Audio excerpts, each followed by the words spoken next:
Hello बच्चों, कैसे हैं आप लोग। गुड मॉर्निंग, सुप्रभात, है ना।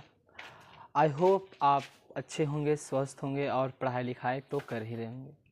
तो मैं उम्मीद करता हूँ कि आप खुद का ख्याल भी रख रहे होंगे और जो पढ़ रहे हैं उसको आप अच्छे तरीके से रिवीजन कर रहे हैं। तो स्वागत है हमारा इस चैनल पे। और लास्ट क्लास में हम लोग पढ़ रहे थे क्या, सब्जेक्ट भर एग्रीमेंट। ये आपका जो है लेक्चर नंबर 2 है। क्या है? Lecture number 2। सो आज से स्टार्ट करते हैं हम लोग का लेक्चर नंबर 2। लास्ट क्लास में थोड़ा सा कुछ इशू हो गया था ना, इसलिए अनफॉर्चुनेटली जो है वहाँ पे हम लोग क्लास एंड कर दिए। लेकिन नाउ आज हम लोग फाइन अच्छे तरीके से तैयार होकर के पूरी रिकॉर्ड करेंगे फुल टाइम। तो पिछली क्लास में हम लोग क्या स्टार्ट किए थे, सब्जेक्ट भर में एग्रीमेंट। अगर आप इस पर डायरेक्ट वीडियो आए हो तो प्लीज़ लेक्चर 1 को अटेंड करके आइए, तब आपको समझ में आएगा। तो लेक्चर 1 आप लोग आई होप कि देख करके आए होंगे, डायरेक्ट यहाँ पे नहीं आए होंगे। अगर डायरेक्ट आए हो तो प्लीज़ जाइए लेक्चर 1 को देख के आइए। ओके, तो यहाँ पे हम लोग पिछले क्लास में चर्चा किए थे किसके बारे में, सब्जेक्ट भर एग्रीमेंट। हम बता देते आपको कि सब्जेक्ट क्या होता है। जो काम करने वाला होता है सेंटेंस में, जो एक्शन करने वाला होता है, जो डूअर होता है उसे सब्जेक्ट बोलते हैं। और भर्ब आपको तो पता ही है कि भर्ब क्या होता है।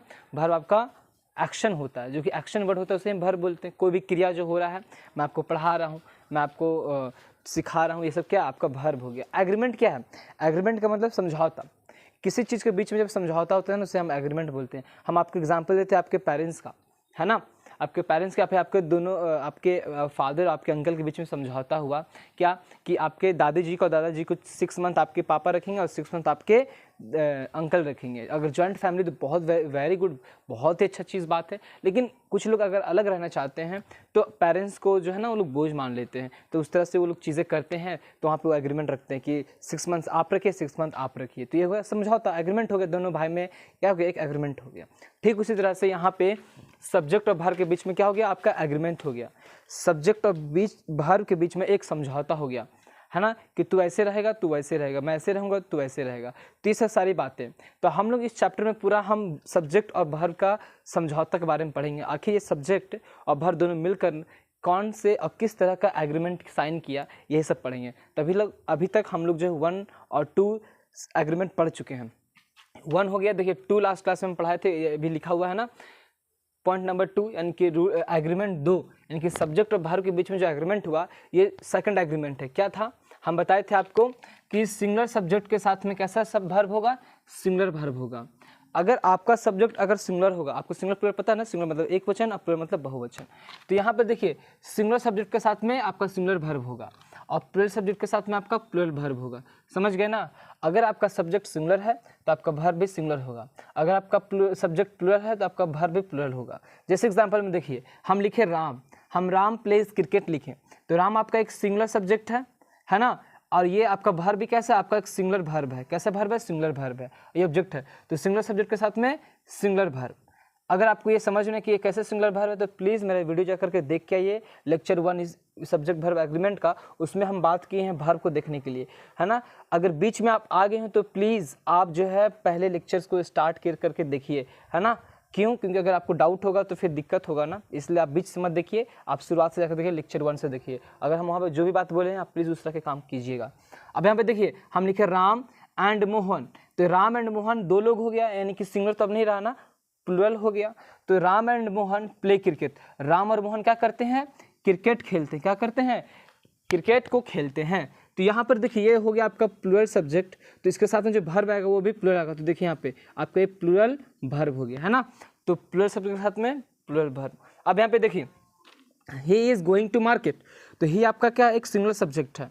अगर सिंगुलर सब्जेक्ट है तो इसके साथ में कैसा भर्ब आएगा, सिंगुलर भर्ब आएगा। तो सिंगुलर सब्जेक्ट के साथ में आपका सिंगुलर भर्ब। ओके, यहाँ देखिए यहाँ पे आपका सब्जेक्ट कैसा, आपका प्लूरल सब्जेक्ट है। अगर ये प्लूरल सब्जेक्ट है तो यहाँ पे भर्ब कैसा होगा, आपका प्लूरल भर्ब होगा। कैसा भर्ब होगा? प्लूरल। तो प्लूरल सब्जेक्ट के साथ में प्लूरल भर्ब। तो हम यही आपको समझाएं कि अगर सब्जेक्ट आपका सिंगुलर है तो भर्ब भी आपका सिंगुलर होगा। अगर आपका सब्जेक्ट प्लूरल है तो आपका भर्ब भी प्लूरल होगा। ये बात समझ गए। ये था दूसरा नंबर एग्रीमेंट जो सब्जेक्ट और भर्ब के बीच में साइन हुआ, है ना। सब्जेक्ट और भर्ब एक दूसरे से बोला कि देख, सब्जेक्ट बोला भर्ब से, सब्जेक्ट बोला किससे, भर्ब से, कि देख अगर हम अकेले आते हैं ना तो तू भी अकेले आना। ओके, वो बोला कि देख अगर हम तुमसे अकेले मिलने आते हैं तो तू भी अकेले आना। ओके, फिर बोलता है क्या बाद में सेकंड टाइम कि देख अगर हम 4 लोगों के साथ में आना तो तू भी 4 लोगों के साथ में ही आना। अगर हम एक से अधिक लोगों के साथ में आ रहे हैं तो तुम भी एक से अधिक के आना, अकेले मत आना। तो यही दोनों में साइन हो गया कि कभी हम दोनों में मिलना रहा, अगर हम अकेले मिलेंगे, अगर हम अकेले आ रहे हैं, सब्जेक्ट बोलता है कि अगर हम अकेले आ रहे हैं तो तुम भी अकेले आना। और सब्जेक्ट फिर से सब्जेक्ट बोलता है अगर हम एक से अधिक यानी कि 4 लोगों के साथ आ रहे हैं या 5 लोगों के साथ आ रहे हैं तो तुम भी 4 या 5 लोगों के साथ आना, तब मजा आएगा। समझ गए? तो ये वाला बातें हो गया हम लोग का क्या कि एग्रीमेंट हो किसके बीच में, सब्जेक्ट और वर्ब के बीच में 2 नंबर। अब हम इसके आगे थोड़ा सा इसी में ही नोट करके आपको कुछ समझाते हैं, तब आपको समझ में आएगा। ये तो पिछले क्लास में लिख लिए थे तो कोई दिक्कत नहीं है। चलिए यहाँ तक तो हम क्लियर कर चुके हैं, आगे देखिए कि क्या हम बताते हैं। इसी में ही आगे आपका नोट का बात करते हैं, है ना। नोट में आप करके लिखोगे, इसको और समझोगे अच्छे से। देखो क्या है, कभी कभी सेंटेंस में ना हाइपोथेटिकल बातें हो सकता है। हाइपोथेटिकल का मतलब क्या है, जैसे यहाँ पे लिख देते हैं हाइपोथेटिकल। कभी कभी आपको सेंटेंस में थेटिकल बातें होगा या इमेजिनेटिव बातें होगा। क्या? इमेजिनेटिव बातें होगा या फिर कभी अनरियल बात होगा। इसका मतलब क्या होता है? Hypothetical, imaginative, unreal. जो कोई चीज़ सच में एग्जिस्ट नहीं करता, जो चीज़ नॉट पॉसिबल, जो पॉसिबल नहीं हो, जैसा कि कोई बात ऐसा कहा गया हो जो पॉसिबल नहीं है, वो भी बस ख्याल में ही सही हो सकता है। जैसे में एग्जाम्पल में बता देते हैं कि हाइपोथेटिकल, इमेजिनेटिव और अनरियल का मतलब क्या हुआ, है ना। यहाँ तो हम लिख दिए कि इसका एक कॉमन सेंस होता है कि वो पॉसिबल नहीं हो सकता, वो संभव नहीं है। जैसे में आप ख्याल बनाए या ख्याल सोचे कि काश मेरा बादलों का घर होता और उसमें मस्त एकदम आराम से गर्मी के समय ऊपर में बादल में सोते और ठंडा ठंडा हवा में रहते हैं। तो क्या है, एक इमेजिनेटिव है ना, एक हाइपोथेटिकल थॉट है। सोचे क्या है, बहुत बढ़िया है कि बादलों का घर होना चाहिए, आकाश में होना चाहिए, मस्त ऊपर जाते हैं, उस बादलों के घर में सोते, ठंडा ठंडा मौसम लगता है ना। एक इमेजिनेटिव है। सेकंड थिंग, अगर गर्ल्स को लेकर के देखें तो गर्ल्स पर्सपेक्टिव से, सारे गर्ल्स को नहीं बोल रहा हूँ, लेकिन कुछ गर्ल्स पर्सपेक्टिव है कि एक राजकुमार आएगा सफ़ेद घोड़े में, आकाश में ट्रक ट्रक ट्रक ट्रक करते हुए आएगा एक राजकुमार और उसको इस दुनिया से मुक्त करेगा, घर वालों से, उसको किसी दूसरे दुनिया में स्वर्ग की ओर ले जाएगा। बहुत सारे ऐसे गर्ल्स सोचती होंगी या सपनों में ख्याल रखते होंगे। Not at all, I am just kidding, मजाक कर रहे हैं, है ना। तो ये क्या है, एक इमेजिनेटिव है ना। आप सोचते हो कि काश अगर हम इस देश के प्रधानमंत्री होते ना, है ना, तो सबको एक एक आईफोन दे देते हैं। होता है कि नहीं? काश अगर हम इस स्टेट के सीएम होते तो हम क्या करते, हम जो है सभी को अल्कोहल मुफ्त में बांटते, सभी को खूब सारा मोबाइल देते, लैपटॉप देते, साइकिल देते, मोटरसाइकिल देते, पढ़ाई लिखाई स्कूल सबसे पहले बंद करवा देते, है ना। आप सोचते काश हम पक्षी होते तो उड़ के आसमान से नीचे देखते धरती को, कैसा लगता है। तो सब क्या है, दिस ऑल आर हाइपोथेटिकल, ये इमेजिनेटिव है। ये क्या है, आपका अनरियल है, जो हो नहीं सकता। क्या पक्षी हो सकते हो? क्या नहीं। आप डायरेक्टली पीएम बन सकते हो? क्या ये पॉसिबल है, लेकिन नॉट एट ऑल कि सब लोग पीएम बन ही जाएगा, है ना, इसीलिए तो ये नॉट पॉसिबल। तो ये सब क्या बातें हैं, हाइपोथेटिकल।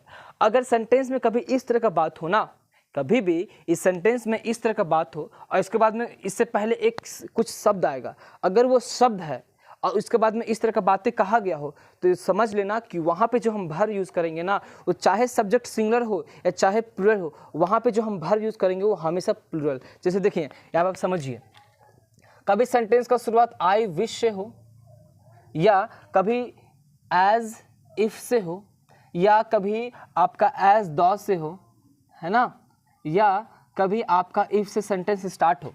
और स्टार्ट होने के बाद में इसके बाद में आपका क्या, यही सारी बातें हो, क्या हो, आपका बातें हो हाइपोथेटिकल बातें हो, क्या हो, हाइपोथेटिकल बातें हो। अब तो समझ गए ना, हाइपोथेटिकल का मतलब या इमेजिनेटिव अनरियल का मतलब जो चीज़ संभव नहीं। हाइपोथेटिकल बातें हो या आपका इमेजिनेटिव बातें हो या फिर आपका अनरियल बातें हो, क्या हो, अनरियल बातें हो, तो फिर क्या होगा, तो इसके बाद में जो हम वर्ब का यूज़ करेंगे ना, इसके बाद में जो हम वर्ब का यूज़ करेंगे वो कैसा वर्ब होगा, आपका एक सिंगुलर वर्ब होगा। कैसा वर्ब होगा, आपका सिंगुलर वर्ब होगा। जैसे हम लिख रहे हैं वैसे ही आप लिखोगे। कैसा वर्ब का यूज़ करेंगे, एक सिंगुलर कह रहे हैं, आई एम सॉरी, यहाँ पे जो वर्ब का यूज़ होगा हमेशा प्लूरल वर्ब होगा। चाहे सब्जेक्ट आपका सिंगुलर हो, उससे कोई मतलब नहीं। जब हम यहाँ लिख दिए कि वर्ब कैसे होगा यूज़ प्लूरल, तो आपका हमेशा प्लूरल ही होगा। समझ गए? देखो कभी भी सेंटेंस आई विश से स्टार्ट हो, एज इफ से स्टार्ट हो, एज दो से स्टार्ट हो या इफ से स्टार्ट हो, और उसके बाद में अगर इस तरह का बातें लिखा हो, क्या,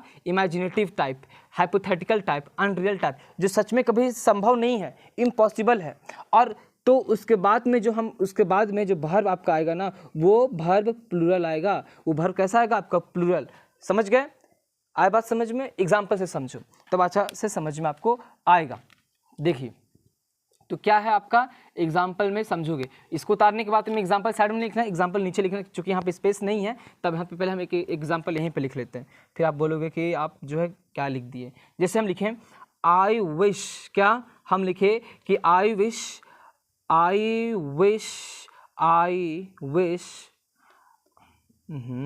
I wish I were a king, काश मैं एक राजा होता, है ना। आई विश, या फिर I wish she were a bird, she were a bird, she could fly to me, she could fly to me, है ना। I wish she were a bird, she would fly to me, समझ गए। यहाँ पे I am sorry could नहीं होगा, यहाँ पे आपका वुड होगा। अब देखिए यहाँ पे एक चीज़ को अच्छे से समझिए, ध्यान दीजिए। पहला हम लिखे क्या, I wish I were a king. आपको पता है ना, पहले यहाँ पे ध्यान दीजिए कि आई के साथ में हम वॉज लगाते हैं, लेकिन यहाँ पे क्या लगा है, वर, यानी कि प्लूरल लगा है। यहाँ पे भी देखिए शी के साथ में हम वॉज लगाते हैं, लेकिन क्या लगा है, वर। क्यों? क्योंकि सेंटेंस स्टार्ट हुआ आई विश से। सेंटेंस किससे स्टार्ट हुआ, आई विश से। सेंटेंस किससे स्टार्ट हुआ, आई विश से। आई विश के बाद में अगर आप बात देखो तो बात कर रहे हैं कि I wish I were a king, काश मैं एक राजा होता। क्या आज के समय में कोई राजा हो सकता है क्या? इस लोकतांत्रिक देश में, इस डेमोक्रेटिक कंट्री में, even a person could be a king? No, never, it's not a possible thing, है ना। आज डेमोक्रेटिक कंट्री में, लोकतांत्रिक देश में ऐसा कभी पॉसिबल तो नहीं है ना कि आज राजा हो जाओगे, कभी नहीं हो सकता। हाँ, आज से 100 साल पहले बोलते तो इट्स अ पॉसिबल, लेकिन अब तो नहीं होगा ना। तो यहाँ पे देखिए तो बात क्या है, ये पहला सेंटेंस स्टार्ट हुआ आई विश से, और बात हुआ हाइपोथेटिकल की काश में एक राजा होता। तो इस आई के साथ में कैसे भर यूज कर दिए, प्लूरल।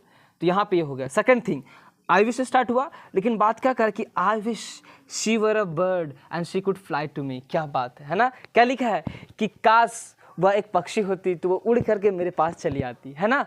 होता है ना, लव बर्ड्स। अगर दोनों रात में चैटिंग कर रहे हो या दिन में चैटिंग कर रहे हो और दोनों कहते काश यार, काश तुम पक्षी होते तो तुम मेरे पास उड़ के चली आती, और फिर हम लोग आराम से जो फ़ोन पे चैटिंग कर रहे हैं वो हम लोग रियल में बैठ के चैटिंग करते हैं, है कि नहीं।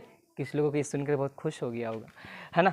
ध्यान दो यहाँ पे। तो I wish she were a bird she could fly to me, मतलब कि मैं काश वो क्या होती, पक्षी होती, है ना, तो वो उड़ करके मेरे पास चले आती। तो अब बोलो वो कभी पक्षी हो सकती है क्या? नहीं ना। इट्स पॉसिबल, इट्स इम्पॉसिबल ना। इसीलिए यहाँ पे ये हाइपोथेटिकल बात हो गया। स्टार्ट हुआ आई विश से, बात क्या हो गया, हाइपोथेटिकल। देखो हाइपोथेटिकल का मतलब ये बताएं क्या, जो बात संभव नहीं हो सकता, तो ये हाइपोथेटिकल बात हो गया। और सेकंड थिंग, ये आई विश से स्टार्ट हो, यानी कि इसके साथ में जो वर्ब का यूज़ करेंगे वो प्लूरल। देखो तो शी के साथ में भी वर्ब का यूज़ किए और आई के साथ में भी वर्ब का यूज़ किए। इसीलिए कभी भी सेंटेंस इस चीज़ से स्टार्ट हो और ये बातें लिखा हो, हाइपोथेटिकल बातें हो, तो जो हम वर्ब यूज़ करेंगे हमेशा प्लूरल होगा। इस बात को खास ख्याल में रखोगे। एक एग्जाम्पल और लिख देते हैं कि if I were a bird, if I were a bird I would fly to you, I would fly to you। देखो ये भी बोल रहा है ना, क्या कि काश मैं पक्षी होता तो मैं उड़ के तुम्हारे पास में चलाता। ये जो बीच में ज़माने है इसको हटा देता, ये जो हम दोनों के बीच में जो ज़माना है इस ज़माने को मैं लांघ करके तुम्हारे पास में उड़ के चले आता।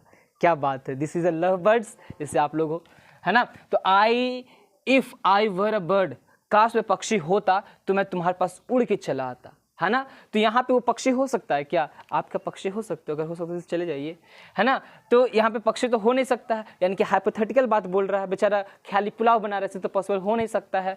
तो फिर यहाँ पे क्या हो गया, यहाँ पे स्टार्ट हुआ सेंटेंस किस चीज़ से, इफ़ से। किससे स्टार्ट हो, देखिए इफ़ से स्टार्ट हुआ, है ना। और इसके बाद में क्या यूज़ किए, प्लूरल वर्ब। इसके साथ में वॉज यूज़ करते हैं, लेकिन यूज़ क्या किए, वर यूज़ किए। क्यों? क्योंकि यहाँ पे बात हाइपोथेटिकल है, इसीलिए इसको यूज़ किए। समझ गए? तो चलिए इसको आराम से नोट डाउन उतारिए। यहाँ पे ये वर्ब जो है आपका देखिए प्लूरल वर्ब यहाँ पे यूज़ किए, यहाँ पे भी आपका वर्ब यूज़ किए जो प्लूरल वर्ब यूज़ किए, यहाँ पे भी वर्ब यूज़ किए, प्लूरल वर्ब यूज़ किए। चाहे सब्जेक्ट आपका सिंगुलर हो या चाहे सब्जेक्ट आपका प्लूरल हो, लेकिन हम जो वर्ब यूज़ करेंगे प्लूरल ही यूज़ करेंगे। चलिए रोकिए और इसको उतार लीजिए। हो गया, समझ गए? ओके, आगे बढ़ें। कितना लोग तो अब सच में दिमाग में सोच रहा होगा कि सच में काश हम पक्षी होते तो नहीं तो कितना अच्छा होता। ध्यान दो यहाँ पे, ज़्यादा दिमाग में सोचो। पढ़ाई लिखाई पे ध्यान दो, है ना। देखो यहाँ पे ये हो गया। अब आते हैं, ये तो 1 और 2 एग्रीमेंट हो गया सब्जेक्ट और वर्ब के बीच में कि 1 और 2 हम लोग पढ़ लें कि हाँ भाई सब्जेक्ट वर्ब के बीच में 2 समझौता हो गया। अब देखते हैं तीसरा इन दोनों ने क्या डिसाइड किया, तीसरा इन्होंने क्या डिसाइड किया एग्रीमेंट में, वो समझते हैं। तो थर्ड एग्रीमेंट इन दोनों के बीच में क्या रहा, तो थर्ड एग्रीमेंट ये रहा कि जब दो नाउन क्या, जब दो नाउन आपका किससे जुड़ा हो, जब दो नाउन आपका एक प्रीपोजिशन से जुड़ा हो, किससे जुड़ा हो, आपका प्रीपोजिशन से। देखिए यहाँ पे जब दो नाउन, एक नाउन यहाँ पे ये नाउन, जब दो नाउन किससे जुड़ा हो, जब प्रीपोजिशन से जुड़ा हो ना, है ना। और कौन सा प्रीपोजिशन, मैक्सिमम 99% केसेस में आपका जो यूज होगा वो ऑफ से जुड़ा होगा, किससे यूज जुड़ा होगा, ऑफ से, है ना। ऑफ के अलावा भी और भी हो सकता है, लेकिन इस केस में 99% केसेस में आपको ऑफ से जुड़ा होगा। तो जब कोई दो नाउन किसी प्रीपोजिशन से जुड़ा हो और उसके बाद जो आपका वर्ब यूज होगा, उसके बाद में जो आपका वर्ब यूज होगा ना, वो कैसा वर्ब यूज होगा और किसके अकॉर्डिंग, तो जो वर्ब यूज होगा वो इस वाले नाउन के अकॉर्डिंग होगा कि इस वाले नाउन के अकॉर्डिंग, तो इस वाले नाउन के अकॉर्डिंग हम वर्ब का यूज करेंगे। तो अकॉर्डिंग टू दिस नाउन हम यहाँ पे वर्ब देंगे। क्या, फिर से समझिए, अगर कभी किसी सेंटेंस में दो नाउन, यहाँ वाला नाउन किसी एक प्रीपोजिशन से जुड़ा हो, किससे जुड़ा हो, प्रीपोजिशन से। अब प्रीपोजिशन में कौन सा प्रीपोजिशन, ऑफ से जुड़ा हो। मैक्सिमम केसेस में क्या बोल रहे हैं, 99% केसेस, यहाँ लिख देते हैं आपका 99% केसेस में, 1% तो अपवाद होता है ना, है ना, इसीलिए। तो यहाँ पे देखिए, तो जब कोई दो नाउन किसी एक प्रीपोजिशन से जो से ऑफ से जुड़ा हो रहेगा, तब उसके बाद जो वर्ब आएगा, जब वर्ब आएगा ना, तो ये जो वर्ब यूज होगा वो किसके हिसाब से यूज होगा, इस वाले नाउन के हिसाब से। मतलब अगर ये नाउन क्या होगा, अगर ये नाउन प्लूरल होगा, प्लूरल, तो वर्ब भी आपका क्या होगा, प्लूरल। और अगर ये सिंगुलर होगा, अगर ये नाउन अगर सिंगुलर होगा, तो ये भी आपका क्या होगा, सिंगुलर ही होगा। समझ गए क्या, कि जब कोई दो नाउन किसी प्रीपोजिशन से जुड़ा हो मैक्सिमम टाइम्स में ऑफ से, तो उसके बाद में आने वाला जो वर्ब होगा ना, वो किसके हिसाब से आएगा, इस नाउन के हिसाब से। क्यों, अगर ये नाउन प्लूरल होगा तो वर्ब भी प्लूरल आएगा, अगर आपका नाउन सिंगुलर आएगा तो आपका वर्ब भी सिंगुलर आएगा। इस नाउन से इसको कोई मतलब लेना नहीं, इस वाले वर्ब को इस नाउन से कोई लेना देना नहीं है ना, इस वाले नाउन से इसको कोई लेना देना नहीं है। अगर ये सिंगुलर है तो भी ठीक, प्लूरल है तो भी ठीक, इसको इससे कोई लेना देना नहीं है। किससे लेना देना है इसको, इस वाले नाउन से। आगे बात समझ में, चलिए एग्जाम्पल से बेहतर तरीके से हम समझेंगे। एग्जाम्पल में लिखते हैं द काउ, क्या, द काउ ऑफ राम, क्या, the cow of Ram gave, the cow of Ram gave, या फिर the cow of Ram, the cow of Ram, the cow of Ram gave plenty of milk, plenty of milk, ठीक है, एक हो गया। दूसरा एग्जाम्पल लिखेंगे cows of Ram, cows of Ram are grazing in the field, okay. Next देखिए the water of these reverse is dirty, या फिर लिखते हैं कि द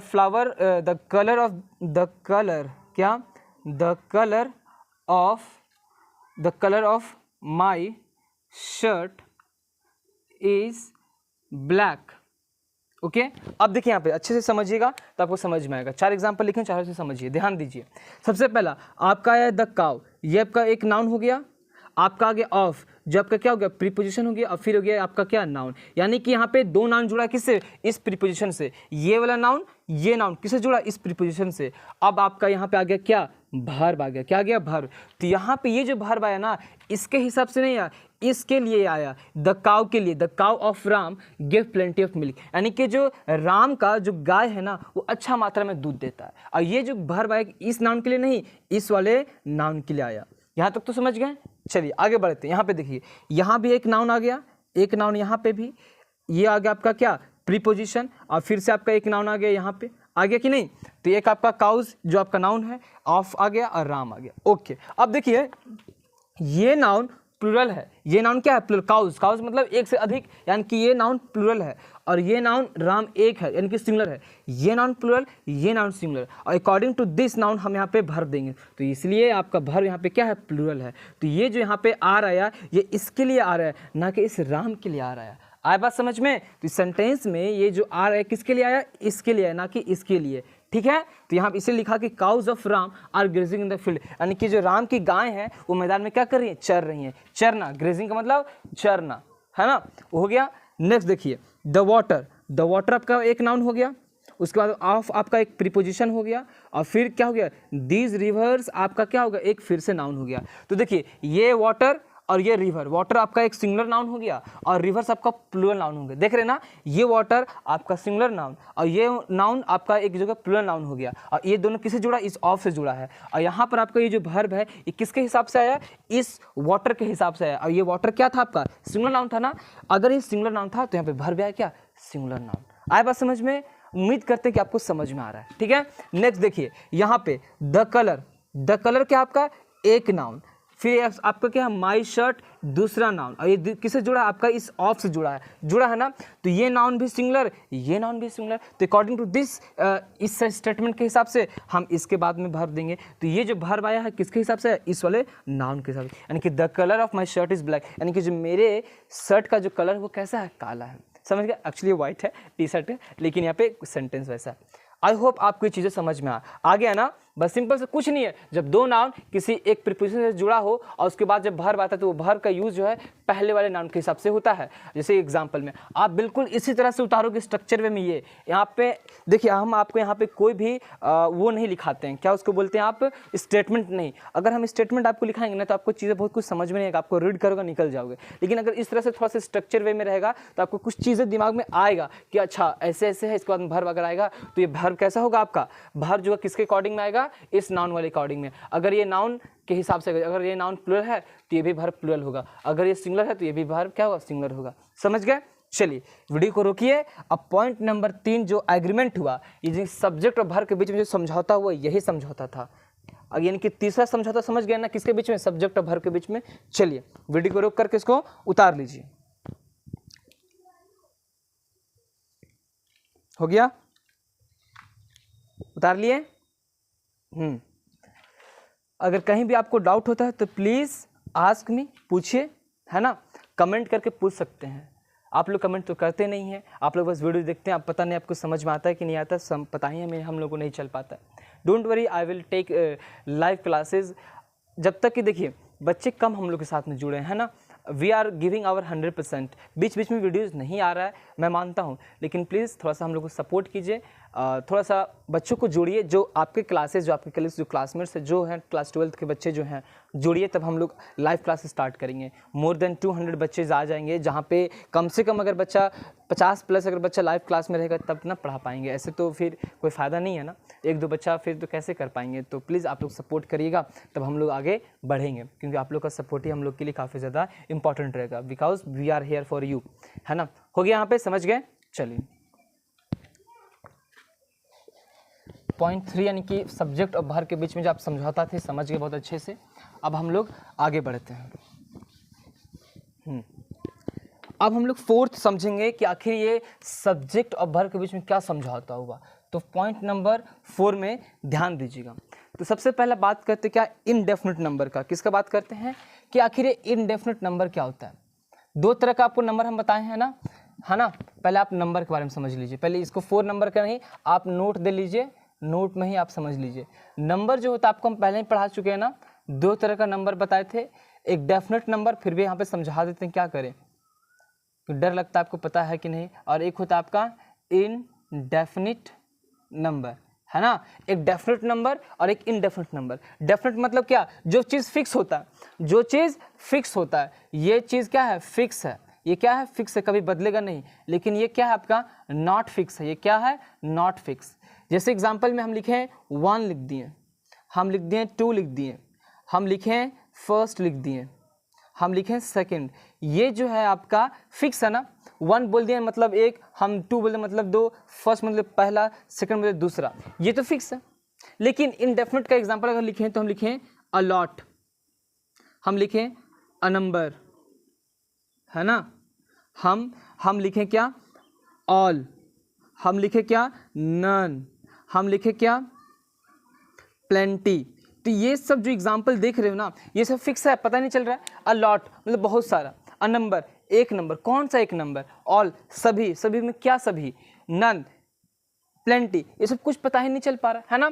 तो ये नंबर दो तरह का, एक definite number, indefinite number. Definite जो फिक्स होता है, जो कभी नहीं बदलता है, लेकिन इनडेफिनेट जो नहीं फिक्स होता है वो हमेशा क्या होता है, बदलता रहता है, यानी कि ये फिक्स नहीं होता है। यानी कि आप इनडेफिनेट समझ गए ना, जो कभी बदलता, जो हमेशा बदलते रहते हैं, इनकी कोई फिक्स उसका नहीं पता है। जैसे ये एग्जाम्पल्स हो गया, ठीक है। तो मेरा काम हमको ये चाहिए, इसको ध्यान से देख लीजिए कि इनडेफिनेट कहीं आगे यूज है, समझ गए ना, ओके।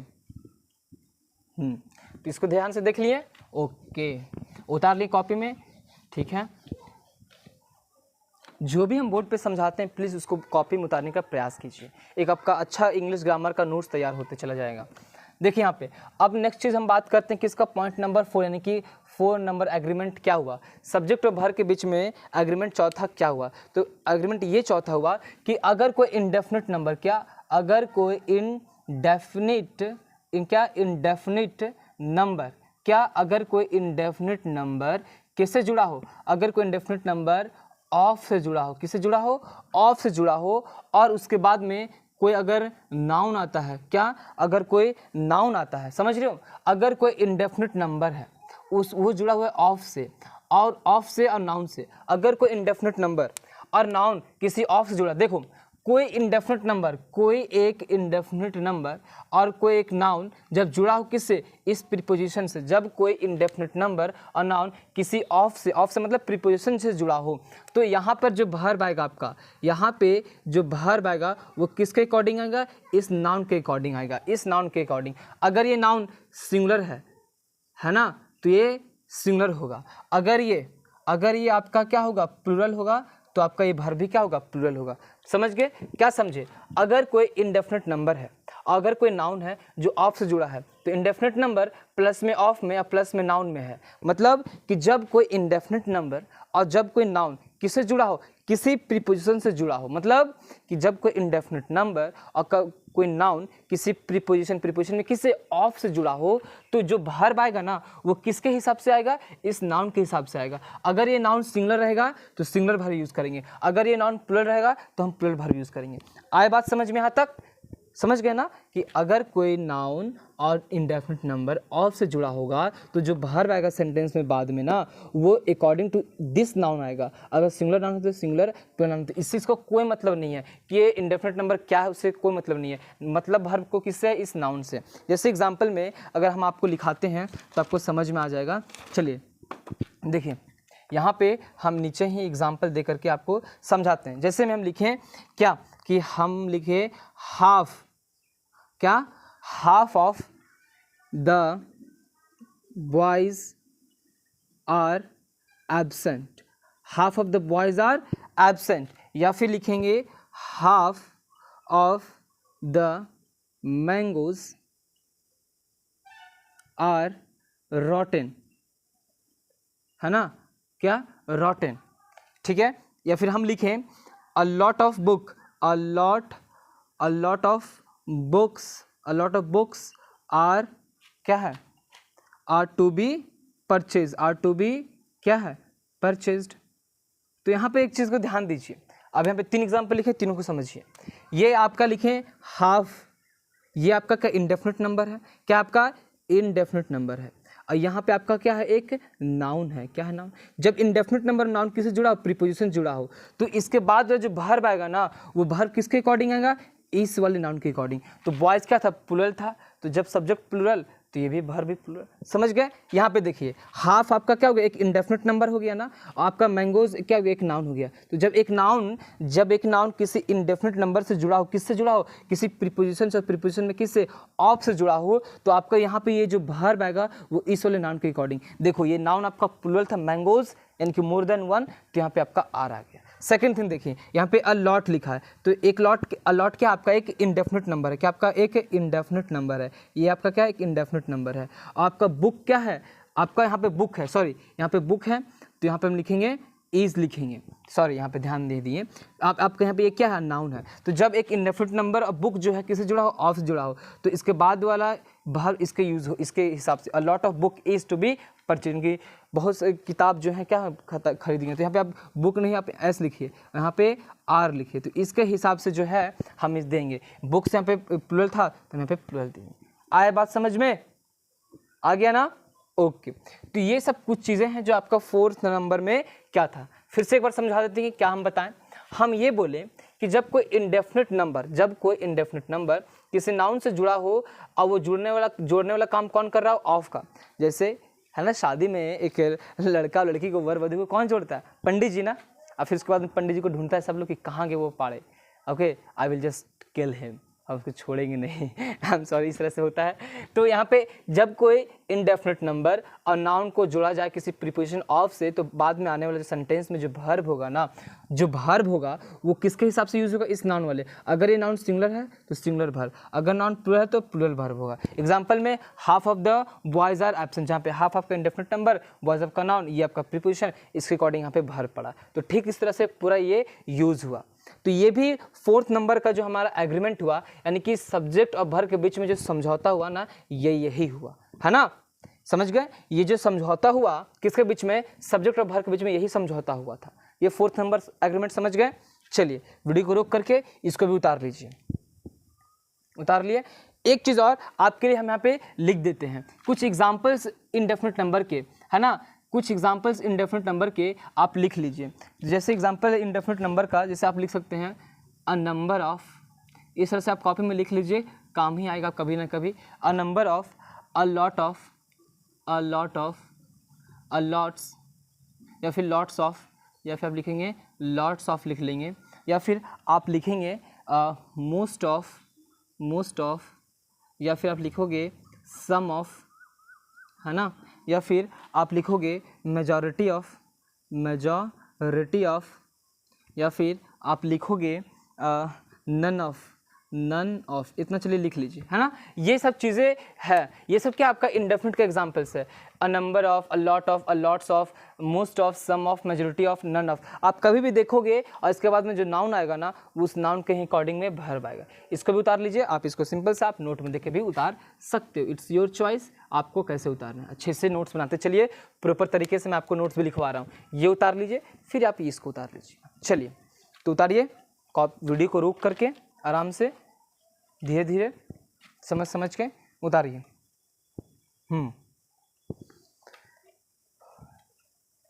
हो गया? बस एक और है, इसके बाद में आपको छोड़ देंगे। चलिए हो गया। नेक्स्ट, अब 5th एग्रीमेंट क्या हुआ। अब हम देखना चाहते हैं कि आखिर इन दोनों सब्जेक्ट के और वर्ब के बीच में आखिर 5वां एग्रीमेंट हुआ क्या भाई। It's very strange thing, we should be understand.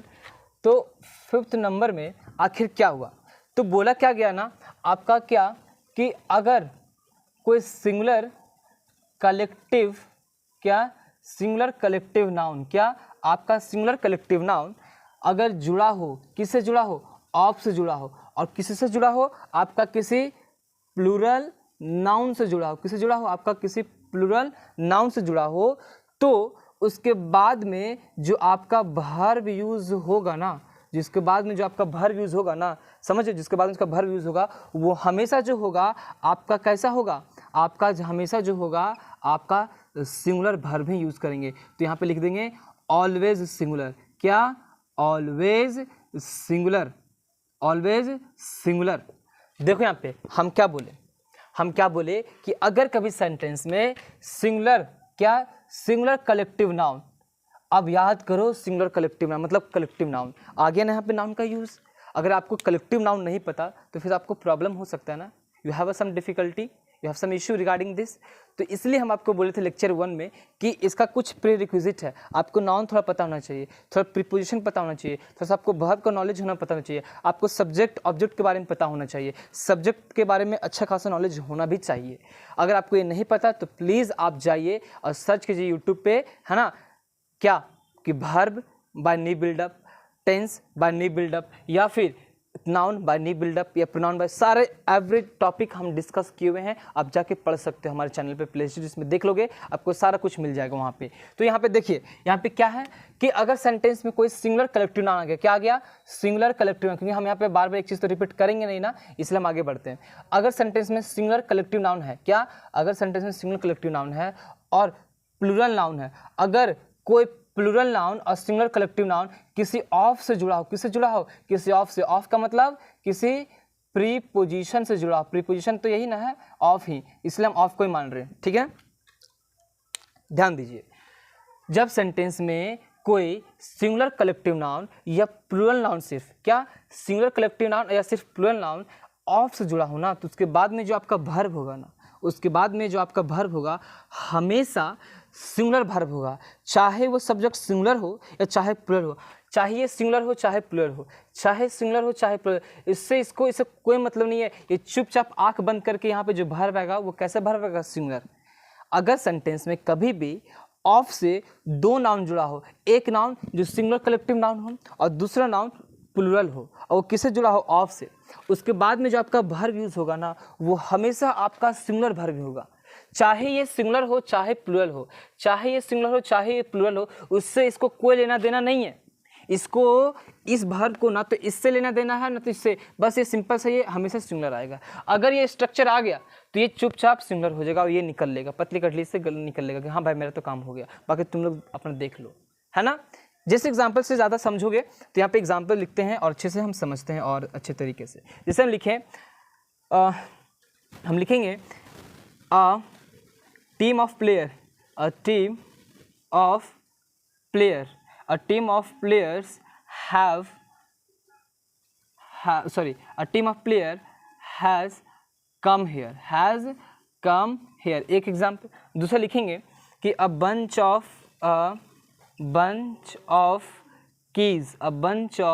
keys is lying on the table, a bunch of keys lying on the table, या फिर बोल सकते हैं क्या कि a band of musicians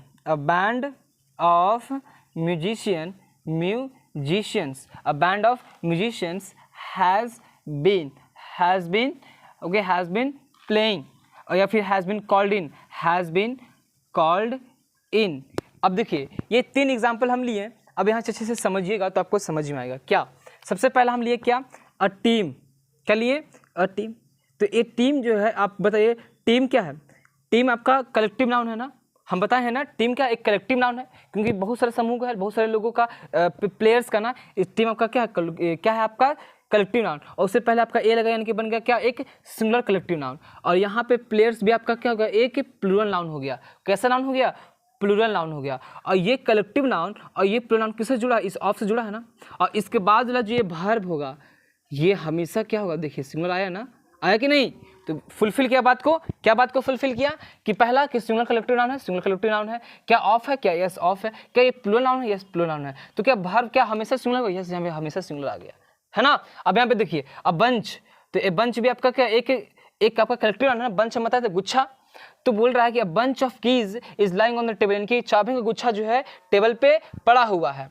तो हम यहाँ पे बताइए हमको कि अब बंच क्या हो गया आपका, क्या हो गया आपका सिंगुलर कलेक्टिव नाउन, ऑफ क्या हो गया आपका प्रीपोजिशन, और कीज आपका क्या हो गया, एक ये प्लूरल नाउन हो गया।